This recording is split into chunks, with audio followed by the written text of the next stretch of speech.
오늘 저희가 교독한 본문의 말씀을 중심으로 전도를 통해 주의 나라를 확장하라는 제목으로 함께 은혜 나누겠습니다.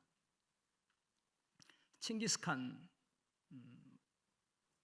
몽골의 위대한 왕이었죠. 이 칭기스칸의 몽골 제국은 한반도, 지금 지도는 한반도가 살짝 이렇게 짙은 색으로 되어 있지만 이제 저건 직접 몽골이 나라를 세운 건 아니고 이제 지배했던 그런 모습이기 때문에 저렇게 표현한 것 같아요. 우리 한반도, 중국의 나라를 만들었죠. 물론이고 중앙아시아, 서남아시아, 러시아, 유럽에 이르기까지 역사상 가장 넓은 영토를 차지한 대제국이었습니다. 가는 곳마다 새로운 나라와 왕조를 세웠고 몽골의 문화를 여과 없이 전파했습니다. 앞머리카락은 밀고 뒷머리카락은 뒤로 묶는 변발의 풍습은 세계 곳곳에 그 흔적을 남겨놓았습니다. 제가 오래전에 한번 나눈 적이 있는데요. 제가 직장 다닐 때 이란에 2번 출장을 간 적이 있어요. 테헤란 국립박물관 갔더니 아마 13, 14세기에 그 페르시아를 지배했던 왕들이 몽골족의 모습을 하고 있는 왕들이었어요. 그래서 국립박물관에 그 왕들의 그림이 초상화가 전시되어 있는 것을 제가 보았어요. 주변 국가들에 비해 형편없이 적은 군사로 이런 엄청난 성과를 만들어내게 된 것은 몇 가지 성공 요인들이 있었기 때문입니다. 뛰어난 기병력을 앞세운 속도전, 말을 타고 다니며 순식간에 침공해서 하루아침에 무너뜨리는 그런 전술을 펼치죠. 뿐만 아니라 멀리까지 원정하는데도 장기 원정에 적합한 보급 체계를 확보했습니다. 그리고 활과 화포까지 갖춘 무기 체계의 구축 등이 바로 그 성공 요인들이죠. 거기에다 적극적인 소통을 통해 제국의 비전을 공유했습니다. 다양성과 통합을 내세워 출신 성분이 다른 사람들을 포용한 것 또한 성공의 밑거름이었죠. 특히 능력에 따라 대우하는 인재 등용 방식은 칭기스칸을 역사상 가장 성공한 정치, 군사 지도자 중 한 사람으로 만들었습니다. 그런데 역사적으로 이 몽골 제국보다 더 크게 확장된 나라가 사실 하나 더 있습니다. 그 나라가 바로 그리스도의 복음이 정복한 하나님의 나라인 거예요. 몽골은 이제 변방의 작은 나라로 전락했지만 하나님의 나라는 지금도 지구촌 곳곳에서 그 통치의 위력을 발휘하고 있습니다. 하나님의 나라가 이렇게 확장된데도 몇 가지 중요한 요인들이 있죠. 무엇보다도 하나님의 아들이신 예수님의 십자가가 그 근간이 되었습니다. 보혜사 성령의 임재, 오늘 우리 찬양도 불렀지만 이 성령의 임재는 전도에 대한 헌신과 열정의 에너지원이 되었습니다. 거기에 대해 복음을 전하는 충성된 전도자들이 있었지요. 목숨을 건 증인들을 통해 복음은 모든 민족과 열방의 가슴에까지 전해지게 되었습니다. 오늘 보면 사도행전 1장 8절은 승천하시기 직전 예수님이 제자들에게 남기신 전도에 대한 당부요 명령입니다. 예수님은 제자들에게 오직 성령이 너희에게 임하시면 너희가 권능을 받고, 이 권능이라는 말에 사용된 단어가 두나미스인데 다이너마이트입니다. 강력한 힘을 받고 예루살렘과 온 유대와 사마리아와 땅끝까지 이르러 내 증인이 되리라고 말씀하시죠. 이 되리라, 이것은 비동사로 사용되고 있어요. 될 수밖에 없다. 주님이 이렇게 성령이 임하면 권능을 받고 땅끝까지 이르러 내 증인이 될 수밖에 없다. 주님이 이렇게 말씀하는 거예요. 제자들이 성령의 임재를 통해 아버지와 아들이 위임하시는 권능을 받고 복음을 전해 주의 나라를 확장해 갈 것을 당부하셨습니다. 따라서 전도는 예배와 더불어 교회가 감당해야 할 핵심적인 사명 중 하나이죠. 그래서 우리가 코로나 때이든 태풍이 밀려오든 지진이 일어나든 또 다른 전염병이 창궐하든 전쟁 중이라도 반드시 해야 되는 교회의 사명이 있다면 예배고 전도라는 사실을 잊지 않아야 합니다. 교회는 주님 재림의 그날까지 전도를 통해 주의 나라를 확장하는 일을 멈추지 않아야 합니다. 그런데 전도를 통해 주의 나라를 확장하기 위해서는 다음과 같은 몇 가지 요건들을 갖추어야 합니다. 오늘 제가 그 요건들 3가지 정리해 보겠습니다. 첫째는 성령을 받아야 한다. 이것은 우리가 나가기 전에 반드시 선행되어야 할 필수 요건이에요. 그리고 둘째는 보내시는 곳으로 가야 합니다. 그리고 갔다면 그곳에서 담대하게 복음을 전해야 하는 겁니다. 이 3 요건이 갖춰지면 주의 나라는 확장될 수 있다. 이렇게 이해할 수 있습니다. 우리가 사랑하는 하나님의 말씀인 성경에는 크게 2가지 명령이 있습니다. 율법과 선지자를 요약한 하나님 사랑, 이웃 사랑 이 계명 말고 하나님이 인류 전체를 향해 자신의 형상으로 만든 사람들에게 주시는 명령, 그리고 주님을 따르는 제자들에게 주시는 명령, 이렇게 해서 2가지가 있는데요. 하나는 창세기에 소개되는 문화 명령입니다. 그래서 이것을 The Cultural Mandate다 이렇게 이야기해요.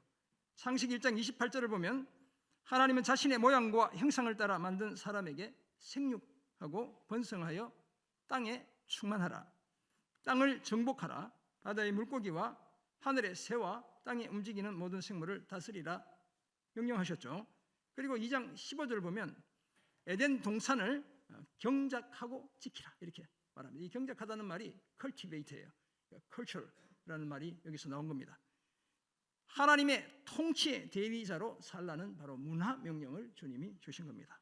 이 명령은 홍수 이후에도 노아와 그 아들들에게 그대로 계승되었습니다. 그리고 당연히 지금도 오늘 저와 여러분을 향한 하나님의 명령인 것입니다. 둘째는 마태복음 28장 18절부터 20절에 등장하는 대위명, 그래서 The Great Commission이다 이렇게 이야기하죠. 또는 선교 명령이라고 이야기합니다. The Missional Mandate다 이렇게 이야기해요. 예수님은 제자들에게 가서 모든 민족을 제자로 삼을 것을 명령했습니다. 누가는 오늘 본문 사도행전 1장 8절에서 이 명령을 성령을 받고 땅끝까지 이르러 예수님의 증인이 될 것을 요청하신 것으로 이해했죠. 그래서 마태복음의 버전, 그다음에 누가복음의 버전 같은 내용인데 조금 다른 표현을 써서 명하고 있다 이렇게 이해할 수 있습니다. 따라서 선교 명령 또한 예수님의 제자라면 반드시 지켜야 할 명령입니다. 교회는 예수 재림의 그날까지 이 문화 명령과 선교 명령을 충실하게 이행해야 합니다. 그렇다면 전도를 통해 주의 나라를 확장하기 위해서 먼저 성령을 받아야 합니다. 하나님의 영이자 그리스도의 영이요 진리의 영, 이제 헬라어로 보면 이게 푸니마라고 이렇게 표현되어 있고, 이제 창세기 1장을 보면 루아흐라고 이렇게 표현하고 있어요. 그래서 바람, 혼 이런 등등의 이제 영 이렇게 표현될 수 있는데, 이 성령은 하나님의 영이고 그리스도의 영이자 진리의 영인데 우주와 사람의 창조에 참여하신 삼위일체 하나님 중 한 분입니다. 그래서 이게 삼위일체를 표현할 때 three persons, one essence라고 하거든요. 그러면 성부 하나님 한 person, 그다음에 예수 그리스도 한 person, 성령 하나님 한 person, 이렇게 three persons가 되는 거예요. 성령은 단지 기운이나 느낌 정도가 아니라 영적이고 인격적인 실체라는 사실을 성경이 밝히고 있습니다.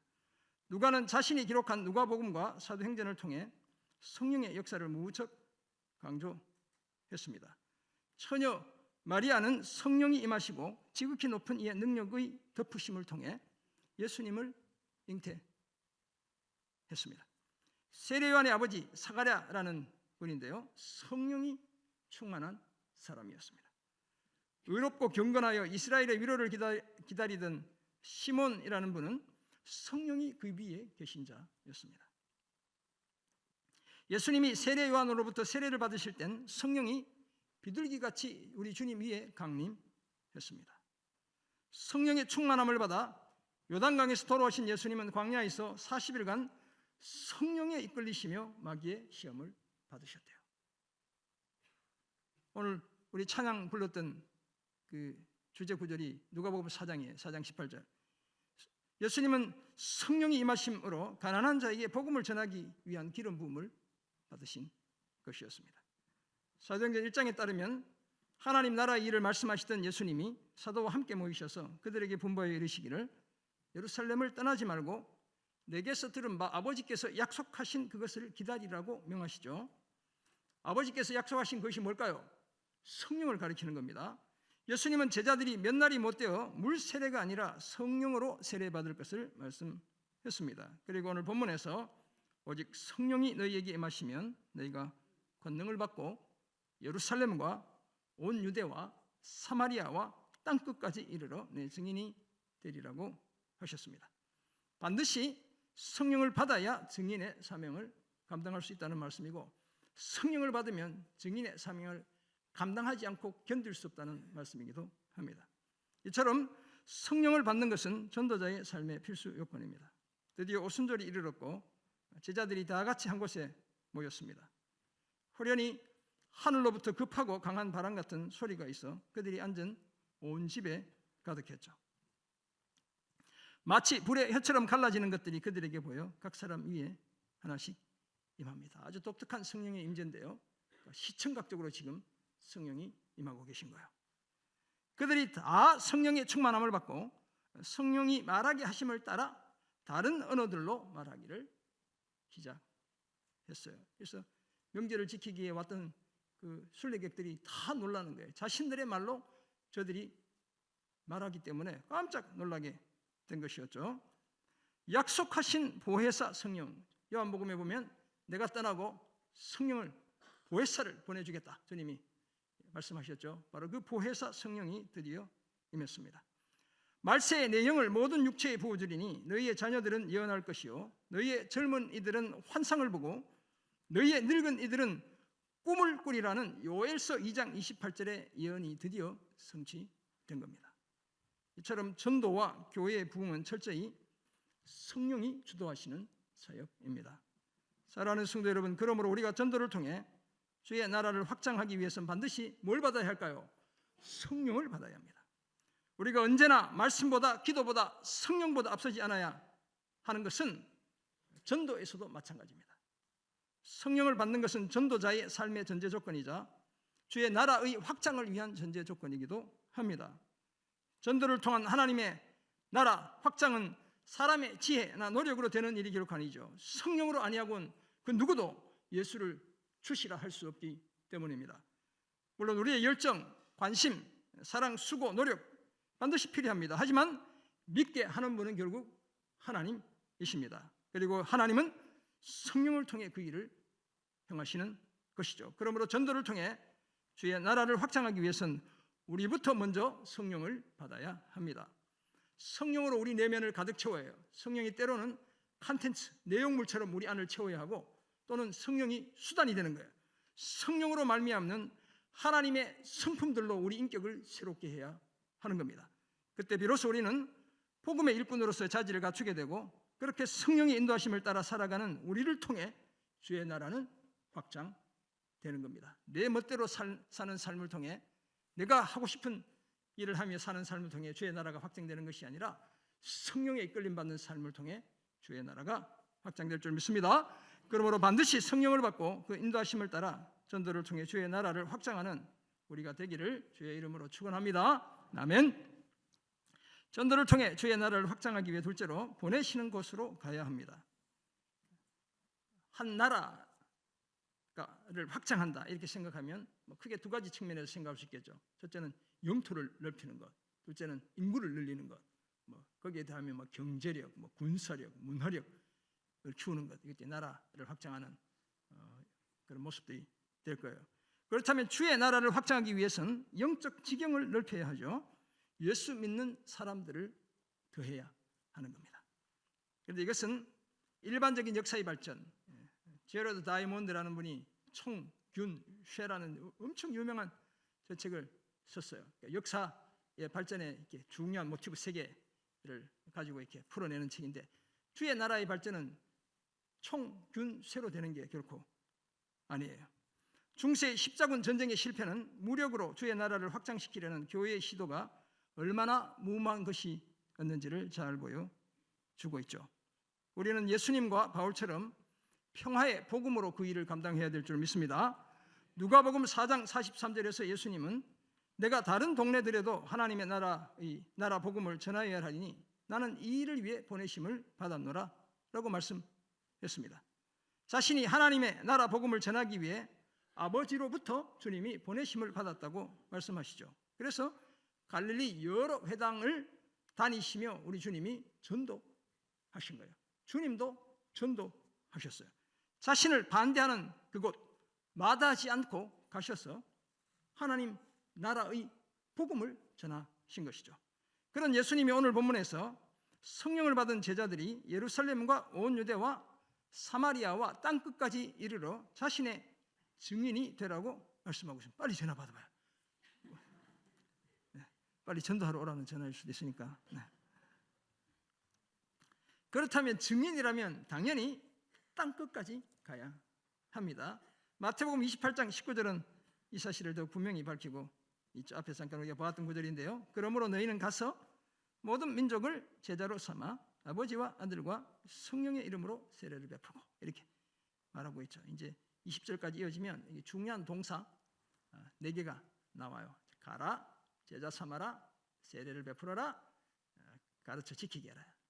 이제 지키도록 가르치다. 이제 이런 말씀인데 보면 이 4개의 중요한 동사인데 그 중에 하나만 명령형으로 사용되고 있어요. 그것이 바로 제자를 삼아라. 이것은 명령형이고 나머지 이제 가라, 세례를 주라, 가르치라. 이것은 다 분사형으로 기록되어 있어요. 근데 그 분사형도 다 명령형의 의미를 문법적으로 가지고 있다. 이렇게 이해해요. 예수님이 제자 삼는 모든 민족을 제자로 삼기 위해 가장 먼저 해야 되는 일이 뭐라고 말씀하고 계시죠? 가라고 말씀하고 계신 거예요. 가서 아버지와 아들과 성령의 이름으로 세례를 베풀고 자신이 분부한 모든 것 가르쳐 지키게 하라고 당부하셨어요. 그래서 지키도록 가르치라고 주님이 당부하신 거예요. 이처럼 보내시는 곳으로 가야 복음의 영토가 확장되고 믿는 자들의 숫자가 증가합니다. 그렇게 될 때 주의 나라는 자연스럽게 확장되는 것이죠. 바울에 따르면 누구든지 주의 이름을 부르면 구원을 받습니다. 그래서 엄청난 은혜인 것이죠. 예수의 이름을 부르기만 해도 구원을 받는다고 말씀합니다. 그런데 이어지는 내용 보면 주의 이름을 부르기 위해서는 믿어야 하고 믿기 위해서는 들어야 하고 듣기 위해서는 전파해야 하고 전파하기 위해서는 보내심을 받아야 한다고 말씀합니다. 이처럼 누군가가 주께서 보내시는 곳으로 가서 복음을 전파해야 듣고 믿고 주의 이름을 부르는 구원받은 자가 될 수 있습니다. 이런 좋은 소식을 전하는 자들의 발은 아름답기까지 하다고 말씀하고 있죠. 오늘 우리도 보냄받은 선교사님들이 오셔서 복음을 전했고 들었고 믿고 주님의 이름을 부르기 때문에 구원받은 하나님의 백성들이 된 줄 믿습니다.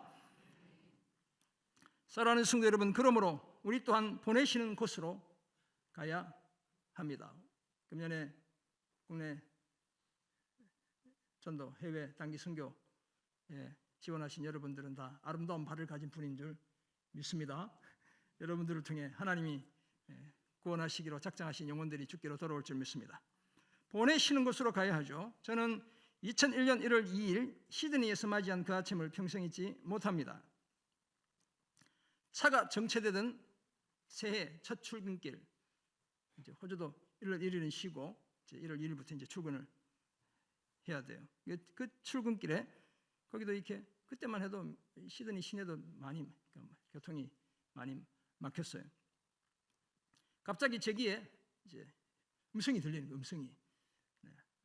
Where are you going now? 호주에 사니까 영어를 쓰니까 영어로 음성이 들려요. 너 지금 어디로 가고 있니? 이런 이제 음성이 이제 저기에 들리는 거예요. 영어로 들렸으니까 제가 답을 영어로 해야 되잖아요. 그래서 I'm going to my office. 제가 이렇게 답을 했어요. 지금 나 사무실로 가고 있지요. 이렇게 이제 얘기했어요. 근데 또 다시 Where are you going? 이렇게 또 음성이 또 들리는 거예요. 그래서 제가 여전히 I'm going to my office 이렇게 제가 호주 악센트는 조금 다른데 하여튼 그렇게 발음했어요. 말했어요. 그런데 세 번째로 저에게 똑같은 질문이 던져지는 거예요. Where are you going? 이렇게 물으셨어요. 그런데 갑자기 눈물이 확 쏟아지는 거예요. 그러니까 앞이 보이지 않았습니다. 내가 지금 하나님이 원하시는 곳이 아니라 내가 가고 싶은 곳으로 가고 있다는 생각을 제 가슴에 심어주셨어요. 그래서 옷소매로 눈물을 훔치며 이번에는 제가 이렇게 대답했어요. 하나님이 원하시는 곳으로 가겠습니다. I will go to the place where you want me to go. 당신이 원하시는 곳으로 제가 가기 원합니다. 이렇게 답을 했어요. 그래서 아내 허락을 받고 퇴직원을 작성해 등기 우편으로, 국제 등기 우편으로 본사에 퇴사를 통보했어요. 근데 뭐 이렇게 금방 회사가 놀래가지고 저를 빨리 안 놔줘서 퇴사하는데 5개월 더 걸렸어요. 퇴사 이후 한국과 미국에서 신학을 공부한 다음 여기 이렇게 서 있습니다. 제가 이제 잘못 들었다면 지금 여기 잘못 와 있는 거예요. 가끔씩은 제가 잘못 들었나 이런 생각도 많이 했어요. 목회가 힘들 때 내가 그거 잘못 듣고 그냥 직장 생활 계속 할 걸.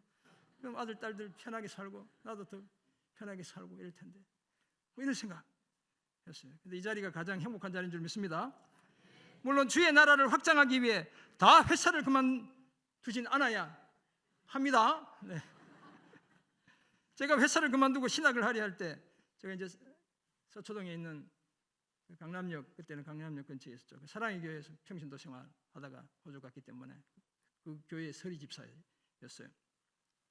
그래서 사랑의 교회를 통해 제가 이제 신학을 가야 되는 거예요.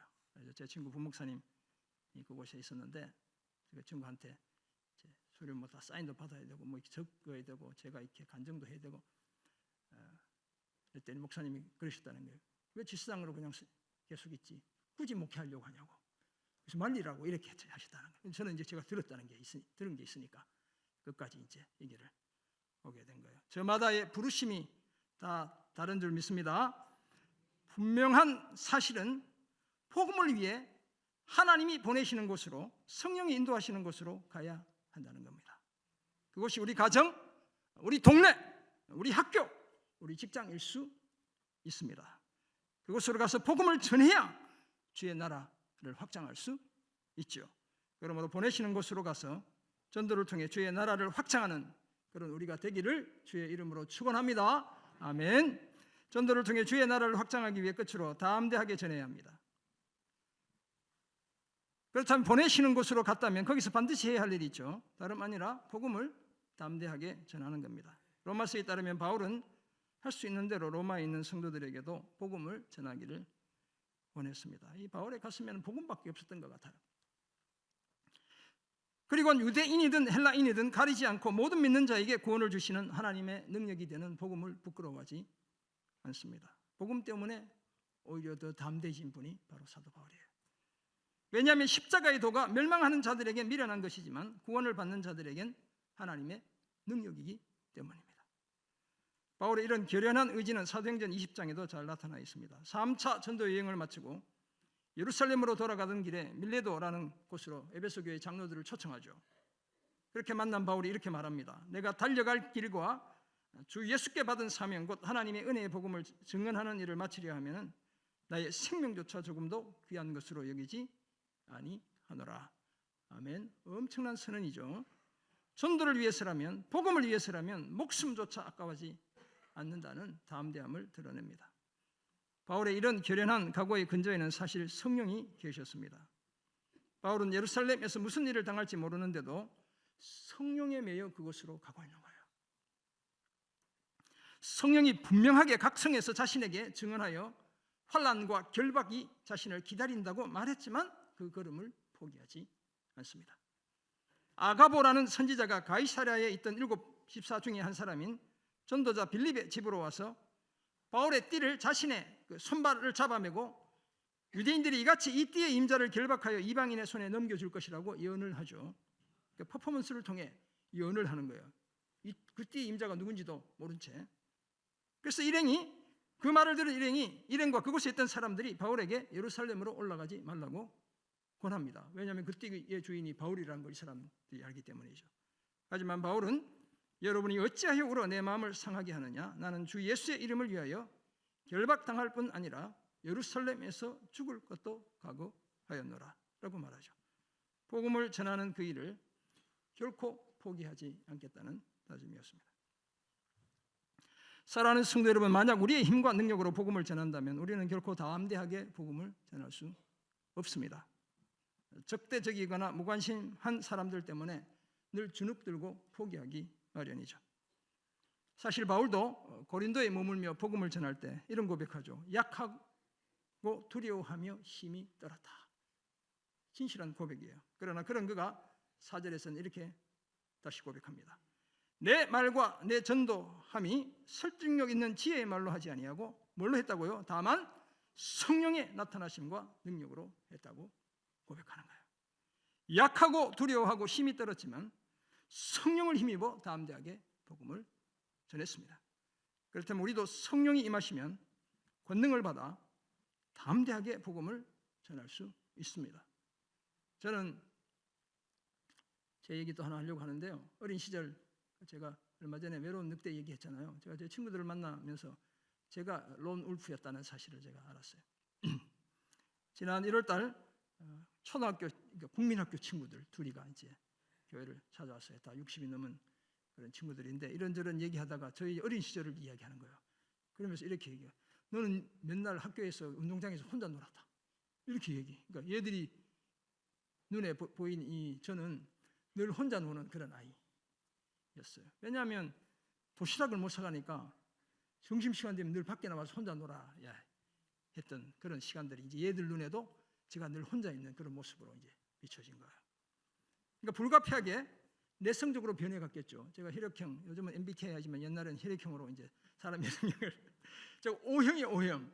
그러니까 외향적이어야 하는데 여러분 제가 O형인 걸 믿으시나요? 안 믿으시죠? 제가 O형이라고요. 근데 환경이 저를 이상한 사람으로, 이상하진 않지만 좀 내성적으로 변해갔고 사람을 쉽게 사귀지 못해요. 그런 제가 누군가에게 복음을 전한다는 것 꿈도 꿀 수 없었습니다. 낯선 사람에게 다가가는 것도 쉽지 않았고, 왜냐하면 늘 저는 요주의 대상인 인물이었어요. 거절당하는 두려움도 견딜 재간이 없었습니다. 그러니까 제가 아닌 것도 제가 했다고 하기 때문에 하지만 군대를 제대하고 나서 성령이 임했어요. 뭐 늘 어릴 때부터 이제 신앙생활을 교회 안에서 어쨌든 주님 바라보고 교회를 떠나지 않았기 때문에 군대를 제대하고 성령이 임했는데 제가 복음의 빚진 자라는 사실을 깨닫게 해주시는 거예요. 그래서 이렇게 좋은 복음을 혼자만 간직해서는 안 된다는 마음을 심어주셨어요. 그래서 복학하기 전까지 제가 매주 제가 부산대 경영학과 8위 학번이에요. 매주 7개월 동안 금요일 오후마다 학교에 가서 복음을 제 혼자 사역리를 들고 전했어요. 그때 제가 지금까지 사역리 전에서 제대로 예수 믿게 연결시켜준 딱 한 명을 만난 거예요. 기철이, 제 친구 기철이. 네. 이기철이 수출은행에서 정년퇴직하고 지금 학교에서 교수로 일하고 있어요. 이 기철이를 제가 만난 거예요. 이 기철이는 평생에 저를 보면 생명의 은인이라고 이야기해요. 이기철이가 이번 주에 전화를 했어요. 목요일 날. 전화가 아니고 카톡을 남겼어. 근데 제 컴퓨터 카톡이 그날 작동이 안 돼가지고 오후 늦게 봐가지고 오고 싶었다는 거 얘기했는데 못 만났어요. 다음에 만나요. 설교에 저 기철이 적어놨더니 이놈이 제 생각이 났나 봐요. 그래서 하여튼 못 만났는데 그 기철이를 그렇게 만난 거예요.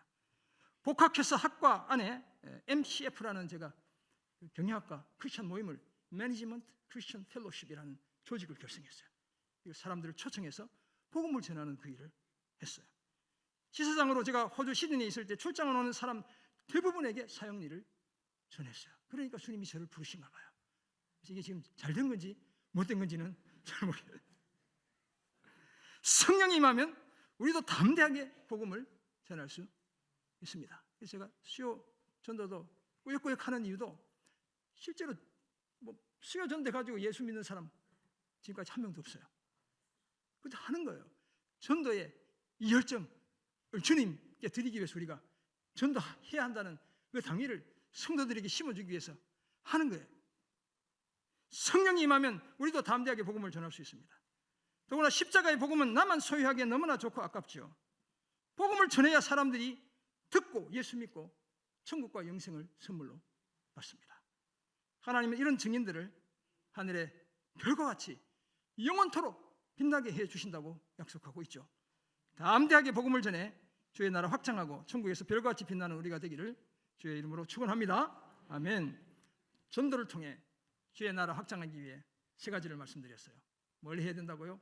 성령 받아야 하고, 보내시는 곳으로 가야 하고. 여러분들이 지금 다 갈 거예요. 예배 마치고 집으로. 보내시는 곳에 복음을 전해야 해요. 내일이면 직장으로 갈 거예요. 학교로 갈 거예요. 복음을 전하면 되는 거예요. 담대하게 전해야 한다는 사실을 알게 되었습니다. 어떤 삶을 구체적으로 힘써야 할까요? 첫째, 때를 가리지 않고 전해야 합니다. 예수를 믿는 우리가 사랑하는 이웃이나 세상 사람들에게 줄 수 있는 가장 큰 선물이 십자가의 복음입니다. 이것보다 더 큰 선물은 없어요. 다이아몬드 반지 아닙니다. 돈 뭉태기 여러분 아니에요.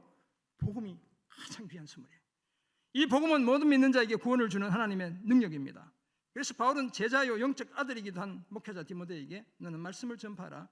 때를 얻든지 못 얻든지 in season, out season 뭐 이렇게 이야기할 수 있어요. 어떤 때이든지 복음을 전하라고, 때를 가리지 말고 복음을 전하라고 당부했죠. 형장의 이슬로 사라지기 직전 이 디모데에게 편지를 보냈잖아요. 디모데 후서는 제일 늦게 보낸 편지일 수 있다고 이야기해요. 목회 현장에서 말씀, 곧 복음을 때를 가리지 말고 전하라고 당부하고 있습니다. 때를 놓치면 복음을 전해보지도 못한 채 그 사람을 영원히 잃어버리기 때문에요. 우리 집에 아픈 분 계시면 어서 빨리 가서 복음을 한 번이라도 더 전해야 될 줄 믿습니다. 그러므로 때를 가리지 않고 복음을 전해 한 생명이라도 더 구원의 길로 인도하는 그런 우리가 되어야 할 줄 믿습니다. 두 번째, 장소를 가리지 않고 전해야 합니다. 그리스도의 복음이 전해지지 않아도 되는 것은 세상에 존재하지 않습니다. 예수님은 베드로전서 3장 19절을 보면 심지어 영으로 가서 옥에 있는 영들, 그러니까 지옥에 있는 영들에게도 선포하셨대요. 회개를 선포했다 이렇게 하기도 하고, 니네들은 영원히 멸망할 거야 이렇게 선포했다고 하기도 하고, 저는 복음을 선포했을 것이다 이렇게 생각하는 거예요. 뒤에 이제 노아 홍수와 관련된 이야기를 사도 베드로가 하고 있어요. 이처럼 주님도 옥에 있는 영들에 가서 선포했다면 우리도 장소를 가리지 않고 복음을 전해야 합니다. 그렇다면 내가 머무는 자리가 우호적이든 적대적이든 가리지 않아야 하죠. 외부인의 출입을 극도로 통제하는 아파트라면, 제가 작년에 여기 한대현진 가서 잡혔다고 그랬죠. 엘리베이터 같이 잘 타고 올라갔는데 그 같이 주민 한 분, 아주머니, 예쁜 아주머니가, 근데 제가 이렇게 전도지 꽂고 있는데 수위 아저씨가 막 큰 소리로 치면서 올라왔어요. 거기 찌라시 부리는 분 빨리 내려오라고. 그런데 막 이분이 급해가지고 막 올라와 저를 끌고 내려왔어요. 그래서 더 이상 이제 안 가요 거기. 그럼 누가 해야 할까요? 거기 사는 우리 성도님들 엄청 많이 살아요. 그분들이 하는 겁니다. 문고리 걸어놓으면 쓰레기 나온다고 이렇게 뭐라 하죠.